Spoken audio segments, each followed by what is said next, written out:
In 1989, that was a picture of me. I was broken, shattered, full of self-doubt, a fractured sense of self-worth, and I lived in the downtown east side of Vancouver, the poorest postal code in Canada. I'm not the kind of safety speaker that was injured in the workplace, but I do understand why we do the things that we know will hurt us. By the time I was 20 years old, I made every conceivable mistake that a young person could make. I was homeless, addicted to drugs, and pushing a shopping cart around the downtown east side of Vancouver, and I never thought it could happen to me. I would have been one of those employees of yours who made all the mistakes, who put myself and others at tremendous risk.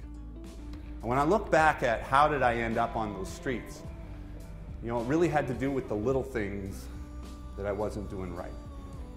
So we rolled the dice and we took the risks, and then the false belief and false confidence began to build because these intermittent consequences built that feeling like we're always going to get away with it. And so we continued in that behavior.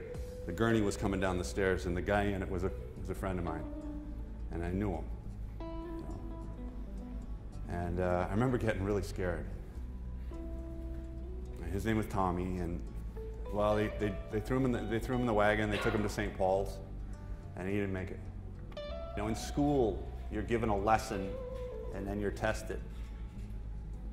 But in life, you're tested until you learn the lesson. Distractions are those things that we must avoid. You take your eye off the ball for even a minute, and disaster can happen. And sometimes we get into action and we drift, yeah? For a week, a month, a year, and there's an erosion, and then bam, it happens. And do them all the time. I live with the disease of addiction. I live with this thing that does not take a holiday. I don't get a day off. I have to be in action every single day because it lurks right around the corner waiting for me to make a mistake. I don't like confrontation. But oftentimes in those tough conversations, it could be the difference between shifting someone's life and keeping them safe. I don't want to ever be in that position where I'm asking, you know, the what if story. I'm here today because of an idea that you represent.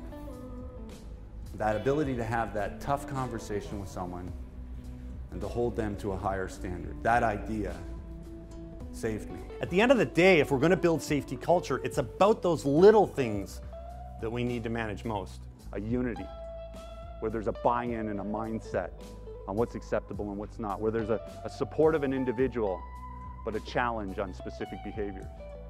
A culture where mentorship is incredibly important. A culture where doing unsafe things is uncool. When you think about mentorship, I am the result of 5 men that invested in my life. I think that oftentimes we underestimate the power that we have to influence that person beside us. What if it was possible to make that world safe for one person?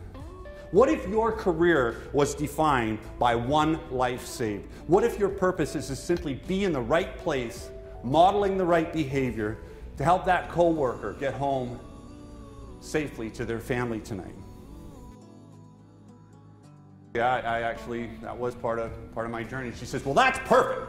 She says, I got a project for you. Will you come to Toronto?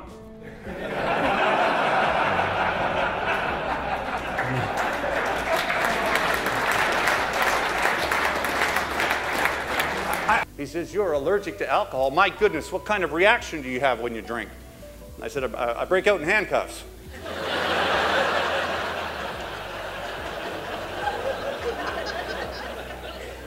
True story.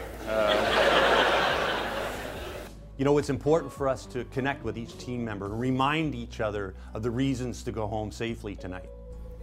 That doesn't just mean the world to me, but it means the world to them too. It's the little things that you do that mean the most. So for who you are and what you do, thank you, and continue to be safe.